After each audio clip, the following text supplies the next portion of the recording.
ส่วนกันไปใส่แต่เช้าเทลูกไปนอกหวาเอ้ยแพงกันดูแพงกันดูแฟงแพงไอ้ดูแฟงหอมแก้มได้หอมแก้มได้ไหม ไปเสร็จแล้วน้องไปเสร็จแล้วไปหาพ่อแล้วพ่อระวังพ่อไปพุ่นแหละ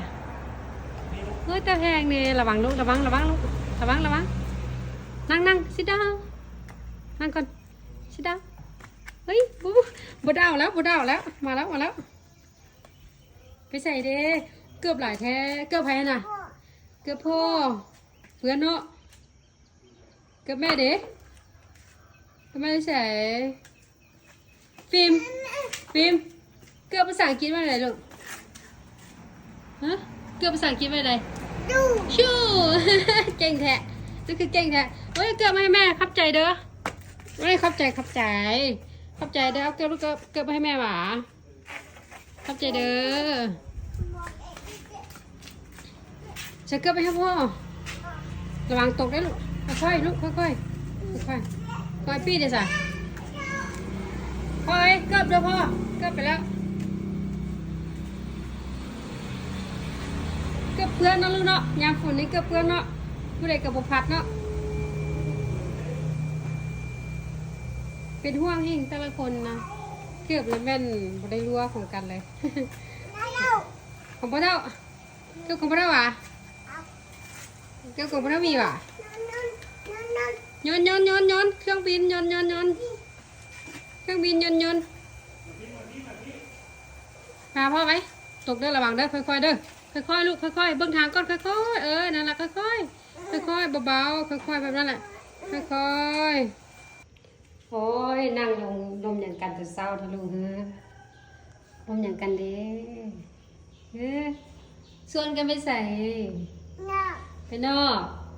ส่วนก็เป็นนอกว่ะ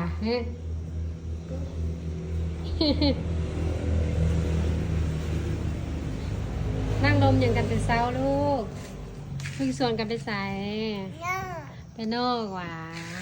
เอาแป้งเกือบลูกนี่ตัวนี้นี่คือของแป้งเกือบคือของงานอายุนี่สิไปนอกใส่เกือบกันยังแม่ยังไม่ได้พัดให้นอกเกือบนอกลูกเสร็จไปส่วนเนาะส่วนกันไปใส่แต่เช้าเทลูกไปนอกว่ะเอ้ยแพงกันดูแพงไอ้ดูแพงหอมแก้มได้ไหม ไปเสร็จแล้วน้องไปเสร็จแล้วไปหาพ่อแล้วพ่อระวังพ่อไปพุ่นแหละเฮ้ยตาแพงเนี่ยระวังลูกระวังนั่งsit down นั่งก่อนsit down เฮ้ยบูดาวแล้วมาแล้วไปใส่เด้เกือบหลายแท้เกือบใครน่ะเกือบพ่อเพื่อนเนาะเกือบแม่เด้ก็ไม่ได้ใส่ฟิล์มเกือบภาษาอังกฤษว่าอะไรลูกฮะเกือบภาษาอังกฤษว่าอะไรชู เก่งแท้นี่คือเก่งแท้เฮ้ยเกือบให้แม่ขับใจเด้อไม่ขับใจเด้อเอาเกือบให้แม่หวาขับใจเด้อจะเกือบไปให้พ่อระวังตกได้ลูกค่อยปี้เดี๋ยวสิพ่อเอ้ยเกือบเด้อพ่อเกือบไปแล้วเกือบเพื่อนเนาะลูกเนาะยามฝนนี้เกือบเพื่อนเนาะผู้ใดกับบุพัดเนาะเป็นห่วงหิ่งแต่ละคนนะเกือบเลยแม่นบ่ได้รัวของกันเลยของพ่อเท่า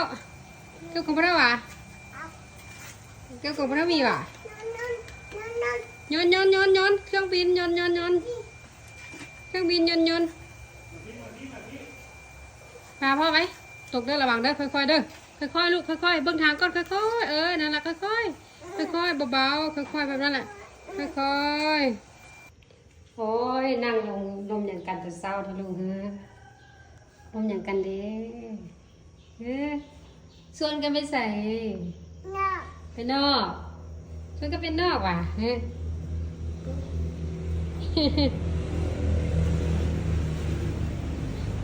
นั่งลมอย่างกันแต่เช้าลูกเพิ่งส่วนกันไปใส่ ไปนอกว่ะเอาแป้งเกือบลูกนี่ตัวนี้นี่คือของใส่เกือบคือของงานอาจุดูสิไปนอกใส่